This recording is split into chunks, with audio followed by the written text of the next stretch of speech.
Guys ये रहा class 8 का मतलब कि पत्र लेखन जो आपको सीधे एग्जाम में 5 मार्क्स का पूछा जाता है। ओके, तो यहाँ पर मैं आपको इस वीडियो के माध्यम से मैं 10 आपको ऐसे इंपॉर्टेंट पत्र लेखन समझाऊंगी, बताऊंगी और आंसर के साथ मैं आपको प्रोवाइड कराऊंगी। तो वीडियो को लास्ट तक देखना क्योंकि ये 5 मार्क्स में आपको ज़रूर पूछा जाता है। अगर आप 10 का 10 आप अगर देख लेते हो, यानी वीडियो में लास्ट तक बने रहते हो, तो 5 नंबर आपसे कोई नहीं छीन सकता है, यानी कि आप अपना 5 नंबर लेकर रहेंगे, ये बात कंफर्म है। सो वीडियो को लास्ट तक देखना, दोस्तों को शेयर करना, लाइक करना और चैनल पर नए हो तो चैनल को सब्सक्राइब करना। एंड एक और इम्पोर्टेंट क्वेश्चन, अगर आपको पीडीएफ चाहिए तो टेलीग्राम ग्रुप जोड़ सकते हो, आपकी मर्जी, ठीक है। अगर आपको पीडीएफ चाहिए हर सब्जेक्ट का आंसर के साथ पीडीएफ चाहिए तो चैनल को मतलब कि चैनल को सब्सक्राइब तो करना ही पड़ेगा, साथ ही साथ आपको टेलीग्राम को भी ज्वाइन करना होगा क्योंकि सारे पीडीएफ मैं टेलीग्राम पे ही देती हूँ। सो मतलब कि पीडीएफ टेलीग्राम लिंक आपको डिस्क्रिप्शन में मिल जाएगा। साथ ही साथ इंपॉर्टेंट क्वेश्चंस, इसके अलावा हिंदी से संबंधित मैंने सारे इंपॉर्टेंट क्वेश्चन समझा दिया है और साथ ही साथ यहाँ पे साइंस का भी मैंने बताया, सोशल साइंस का, मैथ्स का, संस्कृत का, इंग्लिश का, सारे मैंने बता दिए हैं। लेकिन कंप्लीट तो नहीं हुआ है इंग्लिश का, तो बहुत जल्दी कंप्लीट हो जाएगी। एंड गाइस ये वीडियोस आपको एक काम करना है, क्या काम करना है, आपको दोस्तों को शेयर करना है और एक लाइक जरूर देना है। तो चलिए हम इसको आगे बढ़ाते हैं, ठीक है। सो पहला क्वेश्चन है यहाँ पर कि इसमें हमें पत्र में पहला क्या पूछा जा सकता है, हो सकता है यही वाला क्वेश्चन पूछा जाए, लेकिन आपको ना यहाँ पे मैं 10 जो दूंगी ना, 10 में से किसी एक को आपको यहाँ से ही दिया जाएगा, इससे बाहर नहीं दिया जाएगा, ये बात आपको जान लेनी है, ठीक है। तो यहाँ पर है, जैसे आपने मित्र को परीक्षा में सफलता मिलने पर बधाई पत्र लिखे, ठीक है, आपने दोस्तों को जो बधाई पत्र लिखना है, जैसे कि 10 क्लास में अभी जैसे है ना मैट्रिक और इंटर का जो रिजल्ट निकला उसमें जो टॉपर आया तो उनको तो बधाई तो देने पड़ेंगे, फिलहाल आप इतना ही समझ लीजिए, ठीक है। सो सबसे पहले यहाँ आप अपने जगह का नाम दोगे, जैसे यहाँ गोड्डा दिया तो आपको गोड्डा देने की जरूरत नहीं है। और एक चीज़ यहाँ ध्यान देना, आपको डेट जिस दिन एग्जाम आप दे रहे हो खुद उसी दिन का डेट आपको देने पड़ेंगे। उसके बाद आप यहाँ से शुरू करोगे, प्रिय मित्र विनीत, तो आप अपने फ्रेंड का, बेस्ट फ्रेंड का नाम लगा सकते हो, सप्रेम नमस्कार। उसके बाद शुरुआत होती है यहाँ से पत्र लेखन कि तुम्हारा पत्र मिला, यह पढ़कर हार्दिक प्रसन्नता हुई कि तुमने परीक्षा में प्रथम स्थान प्राप्त किया। ये लाइन तो बहुत सिंपल है, आप तो आराम से लिख सकते हो, ठीक है। या फिर आप लिख सकते हो तुम्हारा पत्र मुझे अभी भी मिला, मुझे यह पढ़कर बहुत ज़्यादा खुशी हुई कि तुमने मतलब कि फाइनल एग्जाम में तुमने जो है फर्स्ट ग्रेड से यानी कि अच्छा प्रथम स्थान तुमने प्राप्त किया है। ओके, आशा है कि भविष्य में तुम इसी तरह मेहनत तथा लगन से अपनी पढ़ाई करोगे। मैं तुम्हारे उज्जवल भविष्य की कामना करता हूँ, तुम्हारा मित्र मनीष वर्मा। अगर आप ये भी लिख देते हो तो अगर ये क्वेश्चन आपको एग्जाम में पूछ लिया तो 5 नंबर आपसे कोई नहीं छीन सकता है। सेकंड नंबर क्वेश्चन क्या है, कैसे पूछा जा सकता है, जैसे यहाँ पर बोला है नियमित अध्ययन की आवश्यकता के संबंध में छोटे भाई को पत्र लिखे, यानी अपने भाई को टाइम के बारे में और हमेशा पढ़ाई पर प्रेरित करने के लिए उन्हें एक पत्र लिखना है, यानी कि नियमित आधार पर। ऐसे नहीं कि 2 दिन पढ़ा 3 दिन गायब, 3 दिन पढ़ा 4 दिन नहीं पढ़ा, ऐसे नहीं, आप उनको रेगुलरली पढ़ाई के लिए उन्हें समझाएं। तो किस तरह आपको पत्र लिखना है, तो मैंने यहाँ पर बताया ये चीज़ आप अपने जगह और डेट उस दिन का ही लगाओगे। सो यहाँ से शुरू करेंगे, प्रिया अनुराग, आप अपने भाई का नाम लगा सकते हो, सुभाषिस, ठीक है।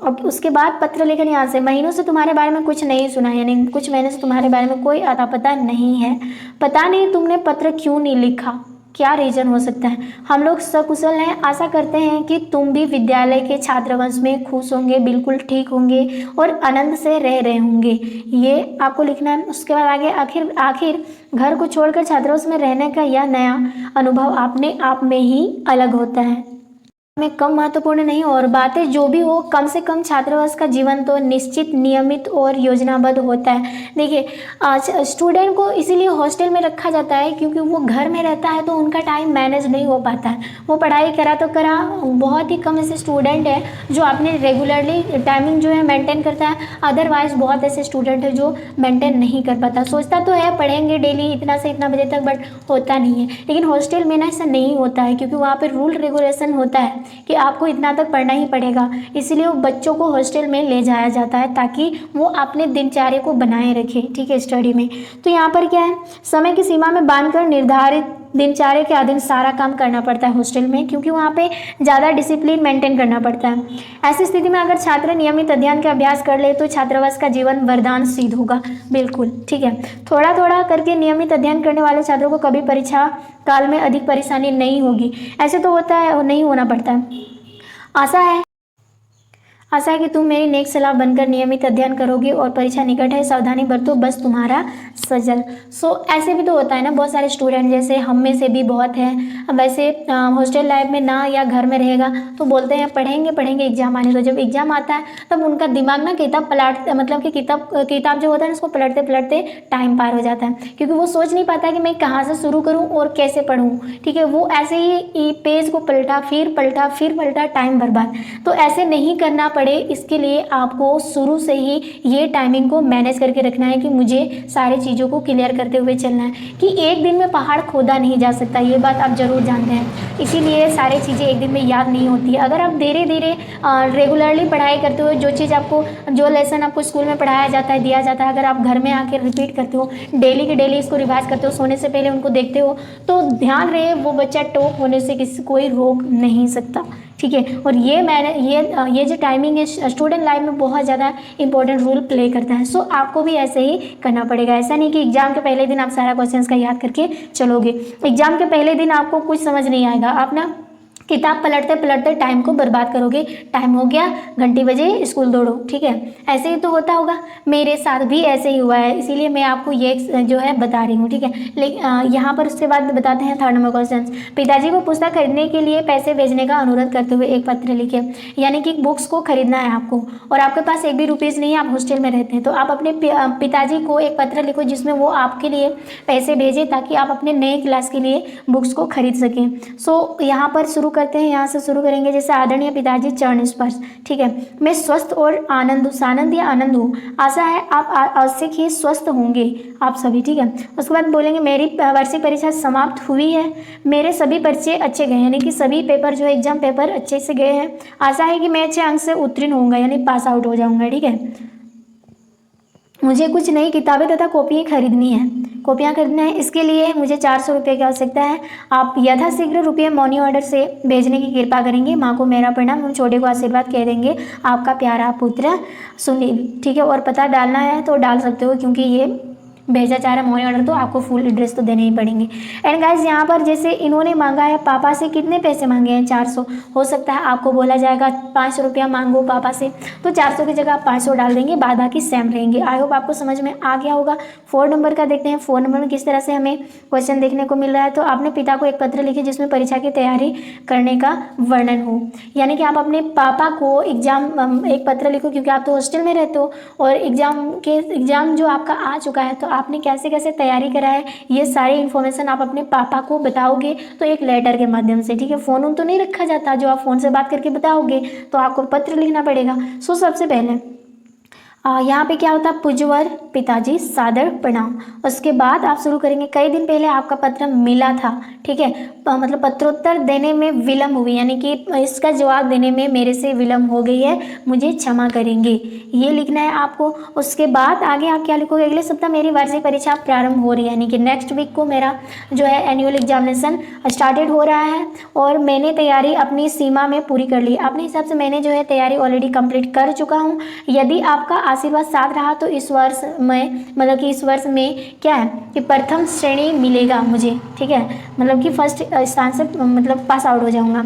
मैंने सभी विषयों के निजी नोट बना लिए, यानी खुद से मैंने सारे सब्जेक्ट का जो है निजी नोट यानी कि नोट्स बनाया है और उन्हें याद करने की कोशिश कर रहा हूँ। और साथ ही साथ अंग्रेजी में थोड़ी बहुत कठिनाई होती है और परिश्रम तो कर रहा हूँ। इसे देखिए कि परीक्षा हो जाने पर कैसा फल मिलता है। पप्पू को प्यार, यानी कि अपने छोटे भाई को प्यार। परीक्षा समाप्त होती है, मैं आपके दर्शनार्थ घर जरूर आऊँगा। आपका आज्ञाकारी पुत्र प्रभास कुमार। या आपको ऐसे लिखना पड़ेगा, यानी आप अपने एग्जाम में कैसे तैयारी करें, आप अपने पापा को समझाना बताना है कि आपने कितना तैयारी किया है और किस सब्जेक्ट में आपको वीकनेस फील हो रहा है। ठीक है, चलिए हम यहाँ से नेक्स्ट देखते हैं। क्वेश्चन में बोला अपने दिनचर्या के संबंध में माताजी को पत्र लिखें। और क्या लिखना है, जैसे माताजी को क्या पत्र लिखना है, जैसे यहाँ पर तो मैंने बताया आप अपने जगह और डेट तो उसी दिन का लगाओगे। ठीक है, उसके बाद यहाँ से शुरू करेंगे, पूज्य माताजी प्रणाम या सदर प्रणाम भी आप लगा सकते हो। देन यहाँ से शुरुआत होती है आपकी, कल ही आपका स्नेहपूर्ण पत्र मिला, यानी कल ही आपका पत्र जो है मुझे रिसीव हुआ। अति प्रसन्नता हुई, यानी कि बहुत खुश हुआ, क्योंकि माताजी सच पूछो तो आपके पत्र की मुझे बहुत प्रतीक्षा रहती है, यानी कि बहुत ज़्यादा मैं आपके पत्र का वेट करता हूँ, ठीक है। उसके बाद आपने मेरी दिनचर्या जानने की इच्छा व्यक्त की, मैंने दिन भर क्या करता हूँ ये सब जानने की आपने इच्छा जाहिर की है। अतः इस पत्र में, यानी कि इस लेटर में आपके अनुसार, यानी आज्ञा अनुसार अपनी दिनचर्या लिख रही हूँ। आपके अनुसार मैं दिनचर्या लिख रही हूँ। अगर आप अगर बॉयस हो तो रहा हूँ लिखेंगे, ठीक है। मैं प्रातः काल उठकर जो है स्नान आदि करके पाठशाला जाने की तैयारी करती हूँ, यानी कि स्कूल जाने की तैयारी करती हूँ। सुबह उठकर मैं नहाती हूँ, उसके बाद नाश्ता वास्ता होने के बाद मैं स्कूल जाती हूँ। उसके बाद चाची जी समय पर दूध और कुछ खाने को तैयार कर देती हैं। उसके बाद विद्यालय प्रतिदिन नियमित समय पर जाती हूँ। और संध्या यानी शाम के समय विद्यालय से वापस आने पर रात्रि यानी रात के 7 बजे, यानी 7 बजे से 10 बजे तक मैं पढ़ाई करती हूँ। और आशा करती हूँ कि मैं भी एग्ज़ाम में काफ़ी अच्छे अंक से मतलब पास आउट हो जाऊँ। उसके बाद आप अपना लिखना, आपकी प्यारी पुत्री स्नेहा, आप अपने नाम लगाओगे। प्यारी पुत्री आपका मतलब लड़ला बेटा ऐसे भी लगा सकते हो अगर आप है तो, और नाम लगा सकते हैं। और पुत्री है तो लाडली, और अपने नाम भी लगा सकते हो यहाँ पर। देन नेक्स्ट नंबर क्वेश्चन यहाँ पर 6 नंबर क्या बोला इसमें कि बड़े भाई को विवाह में सम्मिलित होने के लिए मित्र, बड़े भाई के विवाह में, यानी आपके बड़े भाई का अगर शादी हो रहा है तो आप अपने दोस्त को इनविटेशन कार्ड देकर उन्हें शादी में शामिल होने के लिए एक पत्र आपको, यानी कि निमंत्रण पत्र उन्हें लिखना है। उसके बाद आप यहाँ से शुरू करोगे, प्रिय मित्र अनुराग। आप यहाँ से मतलब अपने बेस्ट फ्रेंड का नाम लगा सकते हो, सप्रेम नमस्ते। उसके बाद शुरू करेंगे यहाँ से कि तुम्हें यह जानकर आप पर हर्ष होगा कि मतलब खुशी होगा कि ईश्वर की असीम अनुकंपा से मेरे अग्रज श्री दीपक कुमार का शुभ विवाह जमशेदपुर निवासी श्री सुशील कुमार की सुपुत्री अनुराधा के साथ दिनांक। यहाँ पर एक चीज़ आपको ध्यान रखना है, यहाँ पर मेरे मतलब कि अगर आप अपने भाई का नाम लगा सकते हो, और यहाँ पे आपको पुत्री का मतलब कि जो दुल्हन होने वाली है उनका नाम लगा भी सकते हो, नहीं भी लगा सकते हो, यानी कि विवाह जो है वो तय हो चुकी है, ठीक है। और उसका दिनांक कब से 30 जून 2022 को होना निश्चित हुआ है। बारात दिनांक 30 जून 2022 को प्रातः 10 बजे हमारे घर से यानी जमशेदपुर के लिए निकलेंगे। उसके बाद इस शुभ अवसर पर मैं तुम्हारे सपरिवार आमंत्रित कर रहा हूँ, यानी तुम्हारे फैमिली मेंबर्स यानी सभी को इनविटेशन दे रहा हूँ। आशा है तुम इस अवसर पर सभी परिवार के साथ या फैमिली के साथ पधार कर समारोह की शोभा बढ़ाओगे, यानी कि आओगे हमारे यहाँ और शोभा बढ़ाओगे समारोह को, और मुझे निराश नहीं करोगे। विस्तृत वार्ता मिलने पर तुम्हारी मित्र, ठीक है, मिलने पर आगे की बात करेंगे, तुम्हारा मित्र यानी तुम्हारा दोस्त मनीष। और उसके बाद 7 नंबर क्वेश्चन आपको क्या पूछा जा सकता है, 4 दिनों की छुट्टी के लिए प्रधानाध्यापक के पास एक आवेदन पत्र लिखना। हो सकता है वो आपसे 4 दिन की छुट्टी आपको जरूरी है, और आपको अपने टीचर या तो यहाँ पे प्रधानाध्यापक दिया हुआ रहेगा या प्रिंसिपल, अगर प्रधानाध्यापक दिया रहता है या प्रधानाचार्य दिया रहता है तो आपको ये चीज़ें दोनों में से लगा देना, कोई दिक्कत नहीं होंगी। सो सबसे पहले आपको शुरुआत क्या करना है, सेवा में प्रधानाचार्य या सेवा में श्रीमान प्रधानाध्यापक ऐसे भी लगा सकते हो। आप अपने स्कूल का नाम डालोगे, ये बहुत ज़्यादा इंपॉर्टेंट है, डेट, एंड आपको यहाँ पर सब्जेक्ट भी लिखना होगा कि किस बारे में लिख रहे हो प्रधानाध्यापक को। तो आंसर यहाँ पर लिखेंगे 4 दिन के अवकाश के लिए प्रार्थना पत्र या छुट्टी के लिए प्रार्थना पत्र। उसके बाद शुरुआत करेंगे महोदय। उसके बाद महोदय के बाद आप यहाँ से आपका मेन जो है बातें आपकी जो किस लिए मांग रहे हो, इसका क्या रीज़न है, क्यों हो रहा है ऐसे, तो यहाँ से शुरुआत होती है कि कल अचानक मेरे स्वास्थ्य खराब हो गया, स्कूल से लौटते हुए चिलचिलाते धूप लगने से मुझे जोर का सर दर्द हुआ जिसमें मैं बेचैन हो उठा। मुझे अब काफ़ी शारीरिक जो है कमजोर अनुभव हो रही है, मैं स्कूल आने की स्थिति में नहीं हूँ। डॉक्टर ने मुझे पूर्ण विश्राम यानी कि रेस्ट करने का परमिशन दिया गया है। आगे लिखेंगे कृपया मुझे आज से 4 दिनों का अवकाश प्रदान कर अनुग्रहित करें, आपका आज्ञाकारी छात्र प्रत्युष कुमार। ऐसे आपको लिखना होगा, ठीक है, अगर 4 दिन की छुट्टी के बारे में आपको पत्र लिखना बोला जाए तो। इसको 8 नंबर क्वेश्चन से जुर्माना माफ करने के लिए अपने प्रधानाचार्य महोदय को एक प्रार्थना पत्र लिखें, यानी आपको जो मतलब कि दंड दिया गया यानी जुर्माना माफ करने के लिए आपको अपने प्रधानाचार्य को पत्र लिखना है। सो आप कैसे शुरू करेंगे, सेवा में प्रधानाचार्य महोदय उच्च विद्यालय, यानी आप अपने विद्यालय का नाम और दिनांक यहाँ पे लगाओगे, ओके। उसके बाद विषय क्या है, दंड मुक्ति के लिए प्रार्थना पत्र, यानी कि दंड से हमें आज़ाद करा दो, हमें दंड देना नहीं है। उसके बाद यहाँ शुरू करेंगे मान्यवर महोदय। सविनय निवेदन है कि हमारे शारीरिक शिक्षा अध्यापक यानी शारीरिक शिक्षा अध्यापक कौन होते हैं, जो खेल से संबंधित योगा से संबंधित होते हैं, ठीक है। यहाँ पे श्री KD शर्मा जी ने छात्रों को गत रविवार को दिन के 11 बजे बोरी गेट के मैदान में क्रिकेट के अभ्यास के लिए पहुँचाने का आदेश दिया था, परंतु संयोग से उस दिन अनंत चतुर्दशी थी। इसका मुझे पहले से बोध नहीं था, मतलब पहले से मुझे पता नहीं था कि घर में जी क्या है, चतुर्दशी है। और उस दिन मेरे माता पिता ने घर में कथा करवाने का आयोजन कर लिया था। इसकी तैयारी के लिए मेरा घर पर उपस्थित रहना अनिवार्य था, क्योंकि घर में सहायता के लिए और कोई नहीं है मेरे अलावा।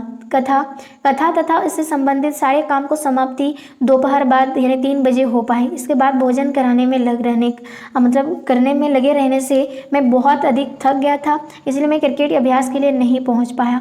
उन्होंने इसे आज्ञा का उल्लंघन माना और मुझ पर 5 रुपये, इतना ज़्यादा है, ठीक है, 5 रुपये दंड निर्धारित किया। आशा है कि मेरी स्थिति को समझते हुए मेरे ऊपर लगाया गया 5 रुपये का दंड क्षमा करने की कृपा करेंगे। आपका आज्ञाकारी जितेंद्र वत्स। आपको ध्यान रखना है, 5 रुपया दंड हो या 1 रुपया दंड हो या 25 पैसे दंड हो, दंड यानी कि सजा तो सजा होता है, तो आपको खराब लगता है, चाहे वो कितनी ही कम क्यों ना हो। अगर आपको किसी एक को मदद करने पर आपको जो खुशी मिलती है वो जरा सा भी बहुत ज़्यादा खुशी होती है, और ज़रा सा ठेस पहुंचाने से भी ठेस होती है। सो इसीलिए इन्होंने 5 ही रुपया इनको दंड किया गया था, लेकिन इनको फिर भी माफ़ी चाहिए, मतलब उन दंड को माफ़ करने का, क्योंकि अजीब लगता है, यानी कि कोई अगर सजा देता है तो मतलब ऐसे ही इन्होंने अपने प्रधानाचार्य महोदय से ये पत्र, मतलब उसको माफ़ करने के लिए पत्र आपको ऐसे ही लिखना पड़ेगा। नेक्स्ट क्वेश्चंस की ओर आते हैं। आपसे पूछा जा सकता है ग्राम पंचायत के मुखिया को शुद्ध पेयजल जल की व्यवस्था के लिए प्रार्थना पत्र लिखें। सो सबसे पहले शुरू करेंगे सेवा में मुखिया। आपका ग्राम पंचायत कहाँ है ये तो देने ही पड़ेंगे, जैसे ग्राम पंचायत यहाँ पे तमाड़ रांची दिया है, तो आप अपने ग्राम पंचायत के मुखिया और किस जिले से हैं ये भी आपको लिखना है, एंड डेट तो आपको लिखने ही पड़ेंगे। उसके बाद किस विषय में आप लिख रहे हैं, तो शुद्ध पेयजल की व्यवस्था के लिए महाशय। इसके बाद लिखेंगे सविनय निवेदन है कि एक लंबे अरसे से हमारे गाँव में नलकूप के अभाव में मतलब अभूतपूर्व जल संकट उपस्थित हो गया है, यानी कि हमारे गांव में जल की कोई व्यवस्था नहीं है, नलकूप बहुत कम है, जिस वजह से यहाँ से जल की जो संकट है वो पूरी तरह से मतलब बिगड़ गई है। गांव में कुएं कई हैं, लेकिन उनका पानी तो प्रदूषित है, कुआं खुला पानी है, उसको तो हम पी नहीं सकते। खुले कुएं जल्दी ही गंदे हो जाते हैं, कुछ कुओं का पानी पीने योग्य भी नहीं है, फिर भी लोग उन्हें से काम चला रहे हैं, क्योंकि पानी की समस्या है, और वैसे प्यासे तो कोई रह नहीं सकता। इस क्षेत्र में एक उच्च विद्यालय, एक मध्य विद्यालय और एक प्राथमिक विद्यालय एक ही परिसर में उपस्थित है, और लगभग 1000 छोटे बड़े बच्चे को पानी की बहुत ज़्यादा सख्त क्या है ज़रूरत पड़ती है। गर्मी में तो ये पानी के लिए तरस जाते हैं। वहाँ बगल में एक बहुत पुराना क्या है कुआं है, जिसका पानी उपयोग में नहीं आने के कारण पे नहीं रहा गया, ठीक है। और स्थानीय विद्यालय से भी संपर्क स्थापित किया गया, लेकिन परिणाम कुछ भी ना निकला। कृपया अपने कोष से ही अनुदान देकर यथाशीघ्र इस संकट को दूर करने की कृपा करें। विश्व भजन तमिड़वासी जनता। आपको एक चीज़ ध्यान रखना है, जब आपके जल की समस्या होती है आपके गांव में, तो आपने मुखिया को जिताया तो आपकी बात भी माननी पड़ेंगे। जब उन्होंने दर आकर आपके घर आपके मोहल्ले में आकर उन्होंने बोला था कि अगर या इकट्ठा करके लोगों से बोला था अगर आप मुझे जिताओगे तो मैं आपकी प्रॉब्लम का सॉल्यूशन जरूर करूँगा, तो ज़रूर करना भी चाहिए, ठीक है। तो इस तरह क्या करना है, आपको पत्र लिखना पड़ेगा मुखिया जी को। उसके बाद 10 नंबर और इसका आखिरी, और यहाँ से एक भी क्वेश्चन आपका छूटने वाला तो है ही नहीं। 5 नंबर पक्का समझ लो यहाँ से मिल जाएगा 10 में से। तो यहाँ पर बोला छात्रावास में स्थान के संबंध में अपने प्रधानाध्यापक को आवेदन पत्र लिखें। सो सबसे पहले क्या लिखेंगे, सेवा में श्रीमान प्रधान अध्यापक महोदय उच्च विद्यालय। यहाँ पे आपका स्कूल और जिस दिन एग्जाम है उस दिन का डेट लगाना बेहद जरूरी है। विषय विद्यालय में छात्रावास यानी विद्यालय छात्रावास स्थान पाने हेतु प्रार्थना पत्र। उसके बाद लिखेंगे महाशय आप विद्यालय के छात्रावास में क्यों रहना चाहते हैं। हो सकता है आपके घर विद्यालय से काफ़ी दूरी पर है और आपको आने जाने में काफ़ी जो है दिक्कतें होती है, साथ ही साथ आपकी पढ़ाई में बहुत ही ज़्यादा प्रॉब्लम मतलब फेस करना पड़ता है, इसीलिए आपको ये लिखना तो बहुत ज़्यादा जरूरी है। सो यहाँ से लिखेंगे सविनय निवेदन है कि मैं आपके विद्यालय के अष्टम वर्ग का छात्र हूँ और मैं प्रतिदिन रामगढ़ स्टेशन से विद्यालय पढ़ने के लिए आया करता हूँ। तो आप रामगढ़ की जगह आप कोई भी जगह का नाम सेलेक्ट कर सकते हो। ओके, प्रायः अधिक दूरी तय करने के कारण विद्यालय आने जाने में इतनी थक जाता हूँ कि घर लौटकर पढ़ नहीं पाता हूँ। तो सबसे मेन इंपॉर्टेंट तो यहाँ पर पढ़ाई पे इफेक्ट पड़ता है, मेरी पढ़ाई पर इसका बहुत बुरा प्रभाव पड़ता है। हो सकता है इसी कारण कहीं पिछड़ जाऊं। अतः मुझे विद्यालय छात्रावास में स्थान देने की कृपा करें। इसके लिए मैं आपका सदा कृतज्ञ रहूँगा। आपका आज्ञाकारी छात्र राजीव शर्मा। आप अपने नाम डाल सकते हो और अष्टम वर्ग यहाँ से सेक्शन भी डाल सकते हैं एंड रोल नंबर भी आप डाल सकते हो। ओके, तो यहाँ से मैंने आपको 10 जो ऐसे मतलब कि लेटर या पत्र लेखन बताया है और 5 मार्क्स यहाँ से कंफर्म हो जाएगा। आपको चिंता करने की कोई ज़रूरत नहीं है, बस इतना तैयारी कर लो और 5 मार्क्स छीन लो।